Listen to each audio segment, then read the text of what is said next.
आपके इस चैनल पर अब तक सोशल साइकोलॉजी, समाज मनोविज्ञान, साइकोपैथोलॉजी या मनोरोग विज्ञान, बेसिक साइकोलॉजिकल प्रोसेस, सांख्यिकी, स्टैटिस्टिक्स, रिसर्च मैथोलॉजी, शोध अनुसंधान, इन सभी से संबंधित नोट्स के वीडियोस अवेलेबल हैं।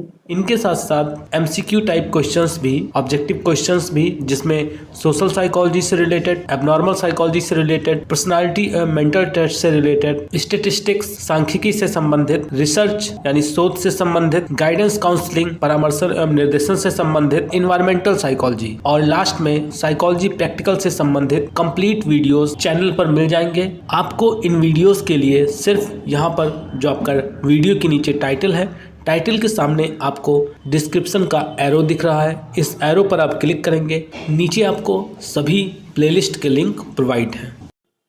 आज का हमारा टॉपिक है पर्यावरण मनोविज्ञान के सिद्धांत, थ्योरीज ऑफ एनवायरमेंटल साइकोलॉजी। इससे पहले हमने ये देखा था कि इंडियन कल्चर का एनवायरमेंट के साथ क्या रिलेशन होता है, उसके बारे में जाना था, जिसका लिंक आपको नीचे मिल जाएगा डिस्क्रिप्शन में। इसमें देखिए बताया जा रहा है पर्यावरण मनोविज्ञान सिद्धांत के अंतर्गत कि जो पर्यावरण मनोविज्ञान है इसमें काफी कम रिसर्चेज हुए हैं, इसमें अनुसंधान का अभाव है। और अभाव होने का सबसे बड़ा रीजन क्या है? तो वो रीजन ये है कि जो पर्यावरण मनोविज्ञान है वो अभी रिसेंटली आया हुआ है, बहुत ज्यादा समय उसको नहीं हुआ है। इसी वजह से इसमें जो सिद्धांत आए भी हैं उनका दायरा काफी सीमित है। अब कैसे सीमित है तो इसको थोड़ा सा समझें कि अभी रिसेंटली मतलब 1960 के दशक में पर्यावरण मनोविज्ञान पर फोकस किया गया वैज्ञानिकों के द्वारा। तो इससे जो रिसर्च हुए इसमें अब तक वो लिमिटेड एरियाज में हुए हैं।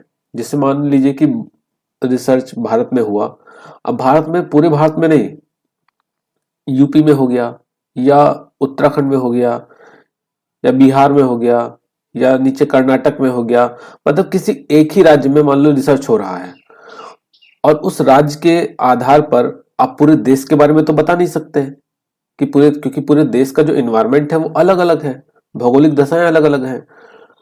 तो इसीलिए यहाँ पर कहा जा रहा है कि जो इसका रिसर्च का एरिया है वो सीमित है, मतलब छोटे ही एरिया में, बहुत ज्यादा क्षेत्र में अभी इसका रिसर्च नहीं हुआ है। या रिसर्च हुआ भी है तो जो पॉपुलेशन लिया गया, जो सैंपल लिया गया है, वो सैंपल का एरिया सिलेक्टेड है, बहुत ज्यादा एरिया से सैंपल नहीं इकट्ठा किया गया है।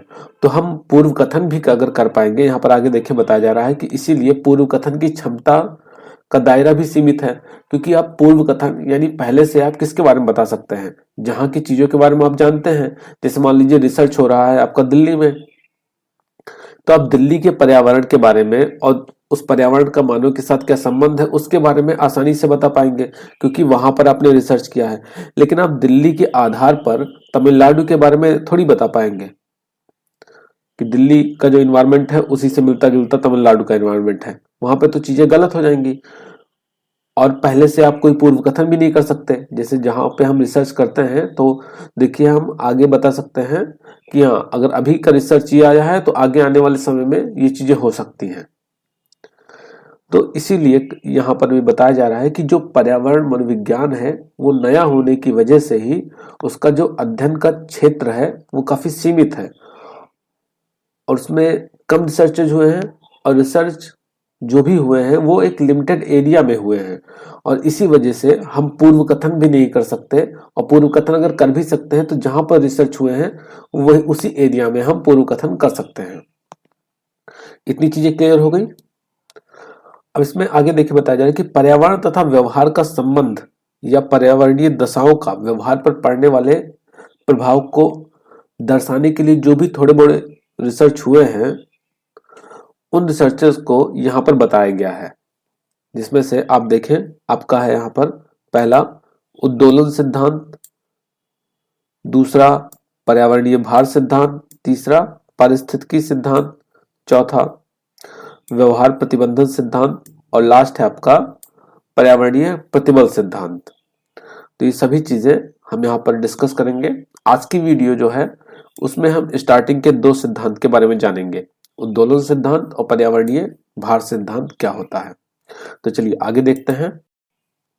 यहाँ पर देखें, बताया जा रहा है उद्दोलन सिद्धांत, या जिसे हम अराउजल थ्योरी के नाम से भी जानते हैं इंग्लिश में, उसका जो शाब्दिक अर्थ होता है वो होता है कि उत्तेजित करना, उत्तेजित या सक्रियता, ये उद्दोलन का शाब्दिक अर्थ है।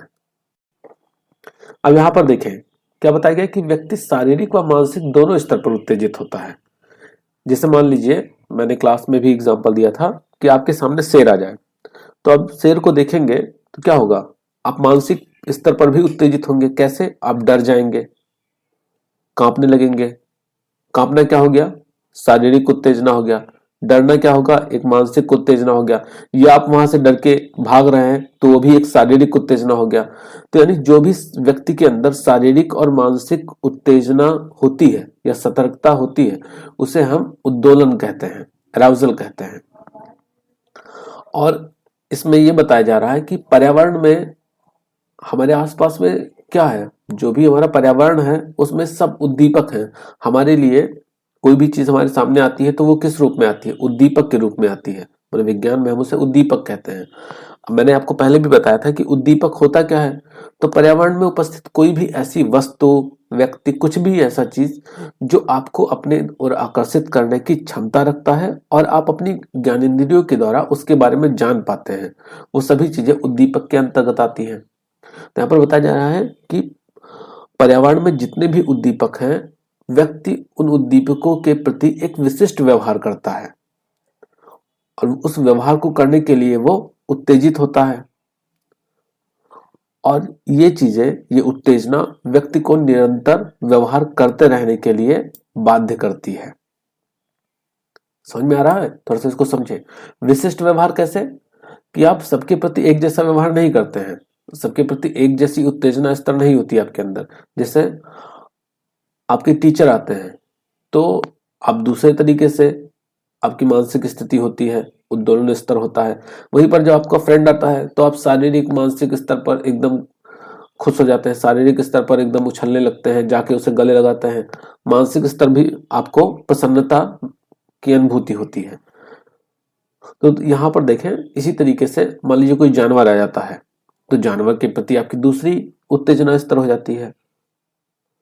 अब इस उत्तेजन स्तर को हम कैसे जान सकते हैं? तो अगर हम जो व्यक्ति की शारीरिक अवस्था है या प्राणी की जो शारीरिक अवस्था है, जिससे उसका रक्तचाप हो गया, उसकी हृदय गति हो गई, उसकी श्वसन तंत्र हो गया, या त्वचकीय तापक्रम जो बायोफीडबैक में हम यूज करते हैं, उन सब का यूज करके, या मांसपेशीय तनाव में जो परिवर्तन होता है, इन सबको जांच कर हम ये देख सकते हैं कि जो पर्सन का उत्तेजन स्तर है, उसका जो उद्दोलन स्तर है, वो कितना है। यहां तक चीजें क्लियर हो गई।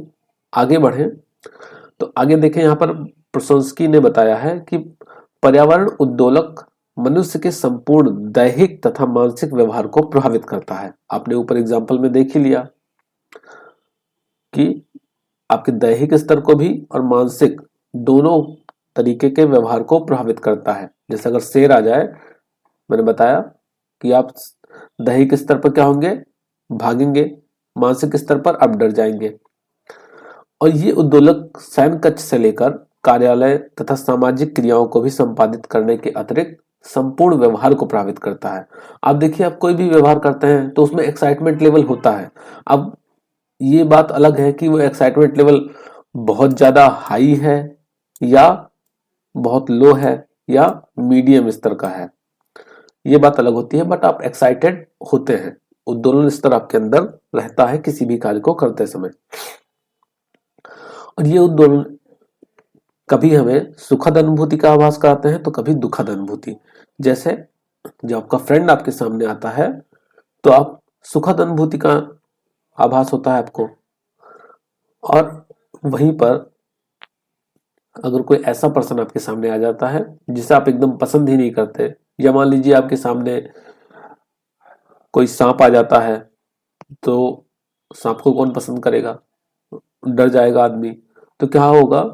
उसे डर लगेगा कि मुझे काट ना ले, तो एक दुखद अनुभूति होगी।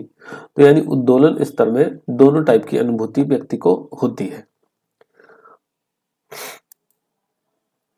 अब यहाँ पर देखें तो यहाँ पर इसकी कुछ विशेषताएं बताई गई हैं, क्योंकि ये कई बार एग्जाम में विशेषताएं भी पूछ लिया जाता है वेरी शॉर्ट में।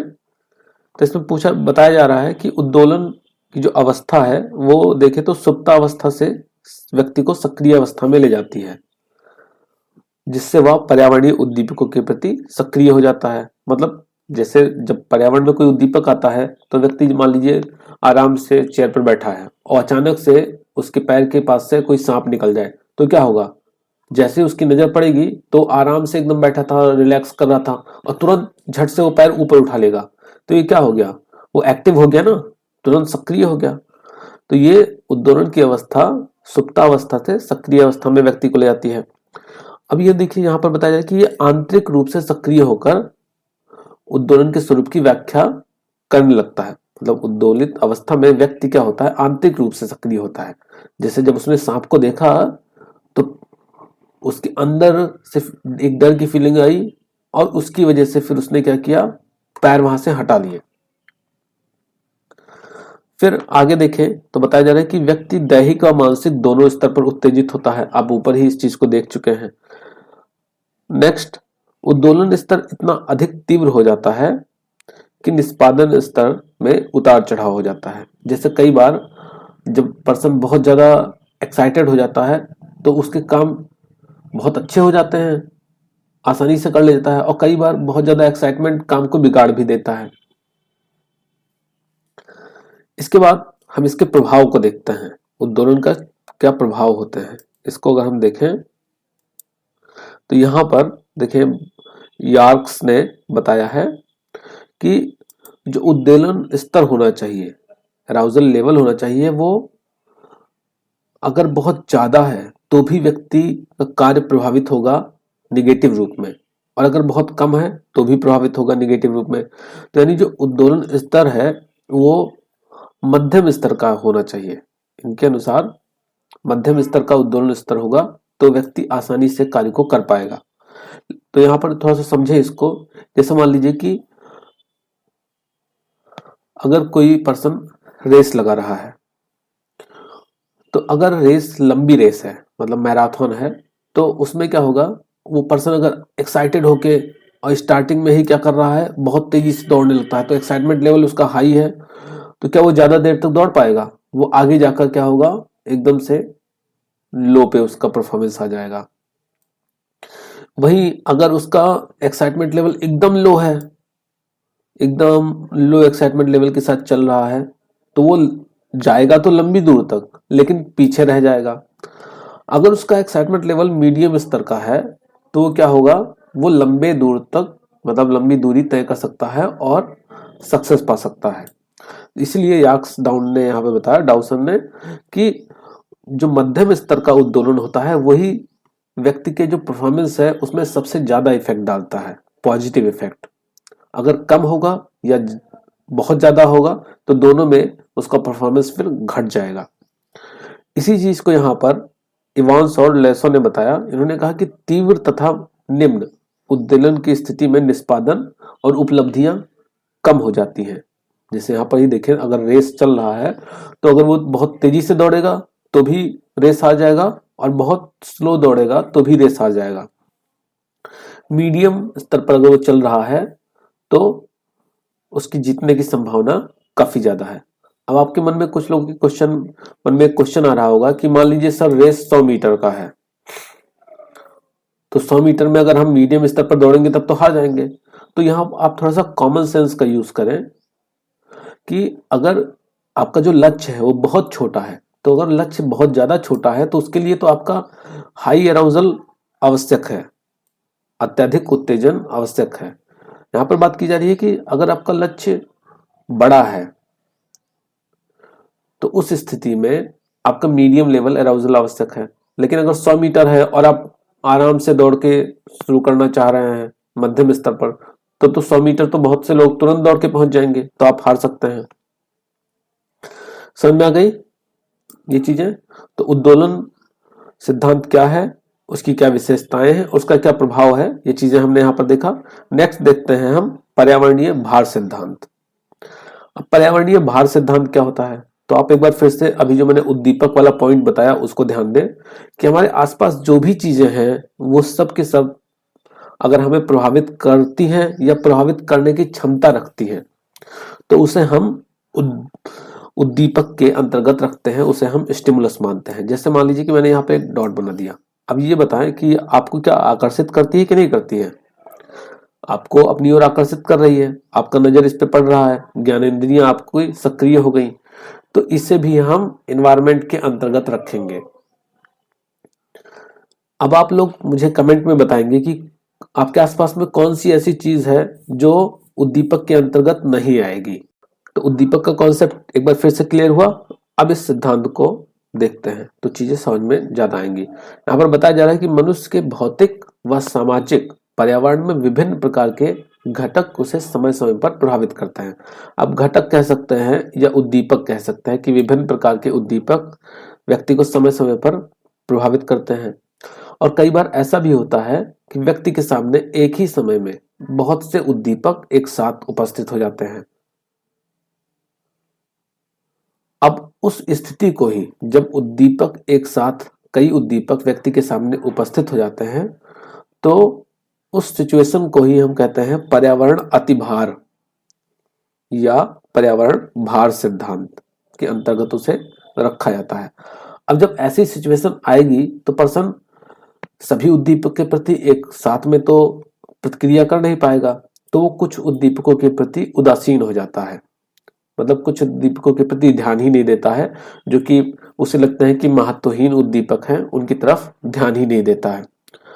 आपको समझ में अभी थोड़ा सा नहीं आ रहा होगा, लेकिन यहाँ पर एग्जाम्पल देखें तो चीजें क्लियर हो जाएंगी। यहाँ पर देखिए बताया जा रहा है कि आप एक ऐसी स्थिति की कल्पना करें जिसमें एक महिला जो डेली दफ्तर जाती है, ऑफिस जाती है, वो क्या है, वो किचन में काम कर रही है। अचानक उसकी कॉल बेल बजती है, उसके दरवाजे की घंटी बजती है और कोई पड़ोसी बाहर खड़ा हुआ है। वो किचन से झांक कर देखती है तो कोई पड़ोसी बाहर है।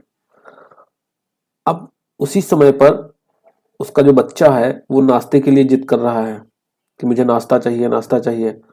और आज के दिन जो नौकरानी है वो काम पर भी नहीं आई है, यानी जितने बर्तन हैं उसको भी उसे खुद ही धुलने हैं और उसे ऑफिस भी जाना है। अब क्या हो गया, अब देख रहे हैं आप, एक लेडी है, ठीक। अब एक लेडी के ऊपर कितने लोग प्रेशर डाल रहे हैं? एक उसका बच्चा, वो भी उद्दीपक के अंतर्गत ही आएगा। एक उसका पड़ोसी जो बार बार घंटी बजाया जा रहा है। एक जो उसकी नौकरानी नहीं आई तो बर्तन धुलने का भी उसके दिमाग पर प्रेशर है और उसको ऑफिस भी जाना है। इतनी उद्दीपक हो गए और ये सभी उद्दीपक एक साथ उसके सामने प्रस्तुत हो गए हैं और उस पर बार बार दबाव डाल रहे हैं। बच्चा चिल्लाया जा रहा है, पड़ोसी घंटी दबाया जा रहा है, बर्तन भी उसकी तरफ देख रहे हैं, आओ मुझे धुलो, आओ मुझे धुलो। अगर आप इसमें जोड़ना चाहें तो और भी उद्दीपक जोड़ सकते हैं, जैसे उसका हस्बैंड बुला रहा है, मेरी घड़ी नहीं मिल रही है, कहाँ पे रखी हुई है। उसके ससुर जी बुला रहे हैं कि बेटा बहू मुझे चाय दे दो। तो सारी चीजें एक साथ उसके सामने उपस्थित हो गई।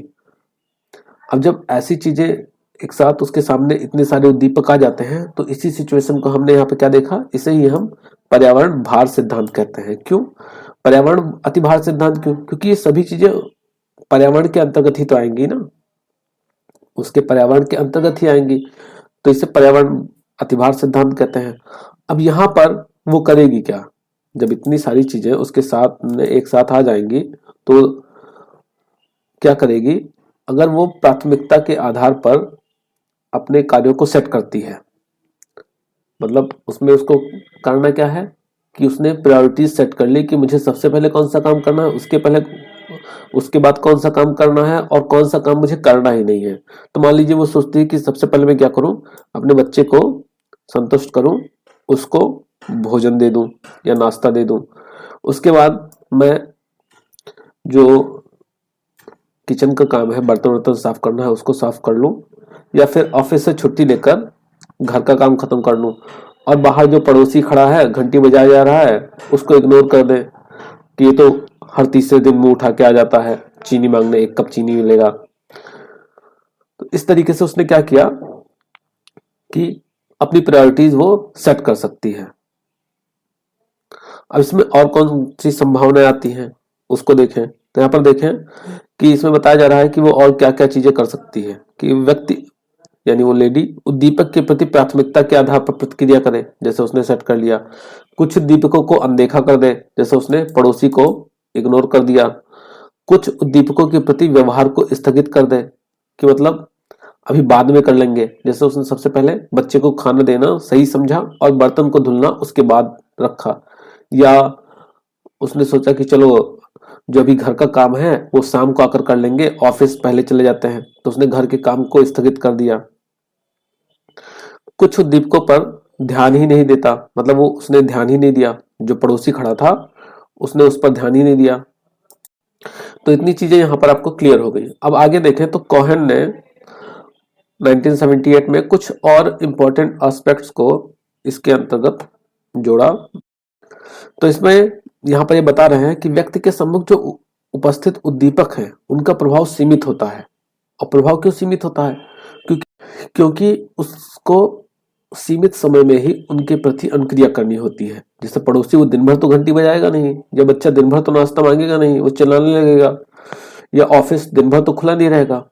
तो उसको एक लिमिटेड टाइम में ही सारी चीजें करनी है। उसके बाद व्यक्ति के समक्ष आवश्यकता से अधिक उद्दीपक उपस्थित हो जाते हैं तो व्यक्ति केवल आवश्यक उद्दीपकों पर ही ध्यान केंद्रित कर पाता है। वही चीजें यहाँ पर रिपीट की गई हैं थोड़ा सा, लेकिन मान लीजिए अभी एग्जाम में पूछ लिया जाए कि कोहन के अनुसार पर्यावरण उद्दीपक की क्या विशेषताएं हैं या क्या धारणाएं हैं उनको बताएं, तो फिर आपको ये लिखना पड़ जाएगा, और नहीं लिखेंगे तो क्वेश्चन छूट जाएगा। इसके लिए ये चीजें भी इंपॉर्टेंट है, बट आप थोड़ा सा ध्यान देंगे तो आप इसको अपने आप से भी लिख सकते हैं। जैसे आगे देखें, इसमें बताया जा रहा है कि यदि व्यक्ति के समक्ष उद्दीपक के उपस्थित होने की संभावना होती है तब व्यक्ति विशेष प्रकार की अनुक्रिया के लिए पहले से ही तैयार होता है।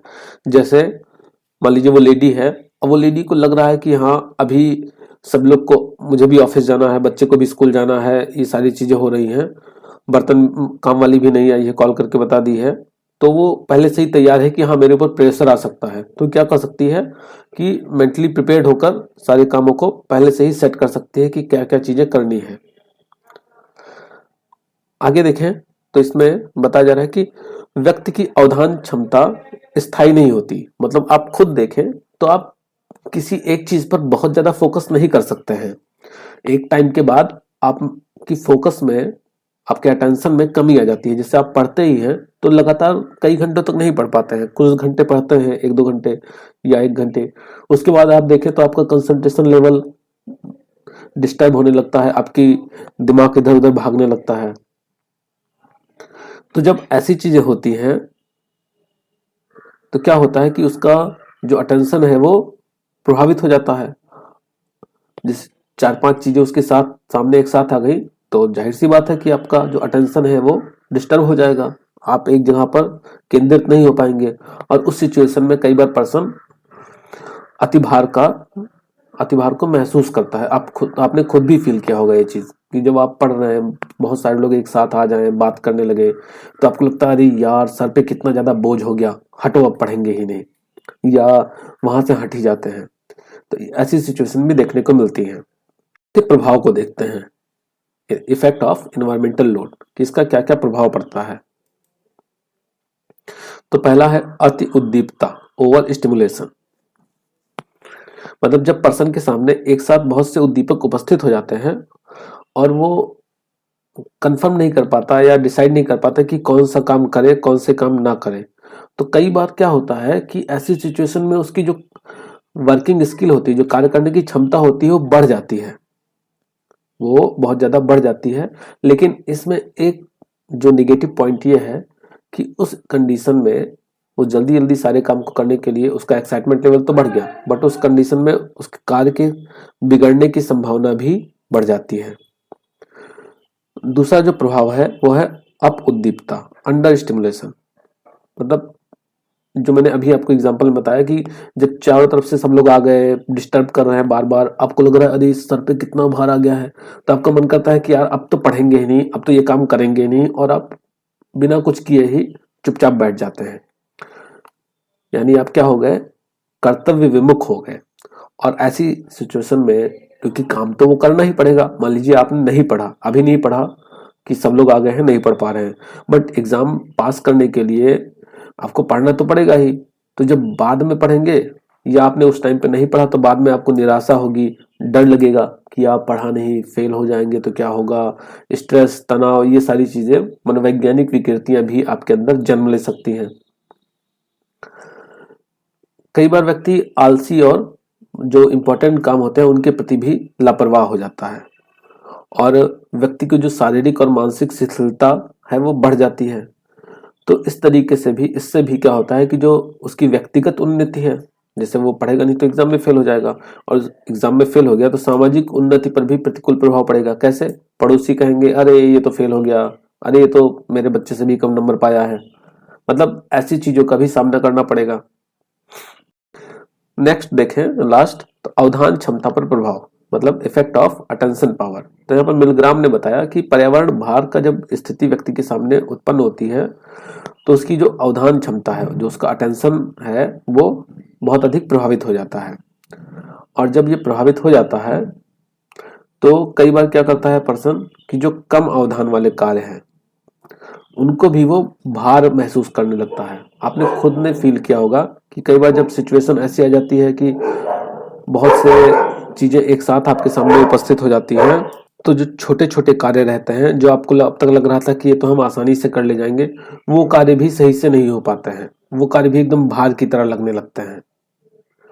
और ऐसी सिचुएशन में फिर पर्सन फ्रस्ट्रेट हो जाता है, और उसका जो डेली रूटीन के काम है वो भी डिस्टर्ब होने लगते हैं, जिसकी वजह से फिर उसके अंदर मानसिक त्रुटियां अधिक होने लगती हैं।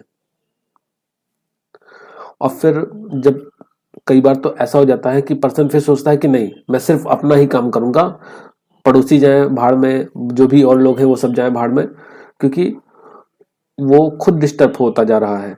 तो उसके फिर व्यवहार परक, सहायता परक, जो उसके सहायता परक व्यवहारों में कमी आ जाती है, वो दूसरे की सहायता करने से पीछे हटने लगता है।